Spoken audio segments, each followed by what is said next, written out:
நீட்டுவேன், அவன் அவனுக்கு ஏற்ற பலன் என் கூட நான் வருகிறதுன்னு சொல்கிறாரு, செய்ய போகிறேன்னு கூட சொல்கிறாரு. கர்த்தருடைய பரிசுத்தத்துக்கு மகிமை உண்டாதாக. இங்கே 53 வசனம் பாருங்கள், உமது வேதத்தை விட்டு விலகுகிற துன்மார்க்கு நிமித்தம் நடுக்கம் என்னை பிடித்தது. அப்போ பார்த்தீங்கன்னா அந்த துன்மார்க்கன்னு சொன்ன அந்த வார்த்தைக்கு முன்னாடி பாருங்கள், உமது வேதத்தை விட்டு விலகுகிற அப்படின்னா இது யாருங்க? ஆண்டவரை அறிஞ்ச ஜனம், சரிங்களா? ஆண்டவரை அறியாத ஜனம்னு இங்கே எழுதவே இல்லை பாருங்க. எவ்வளோ அருமையான வார்த்தை பாருங்கள். இது நம்ம மறக்கவே கூடாதுங்க.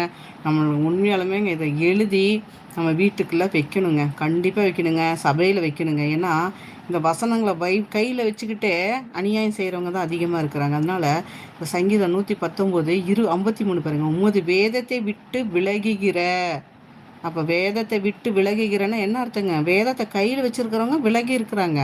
அது எப்படி இருக்காங்களா? அந்த துன்மார்க்கர் நிமித்தம் அவங்க துன்மார்க்கமாக மாறிட்டாங்க. அந்த நிமித்தம் நடுக்க என்னை பிடித்தது.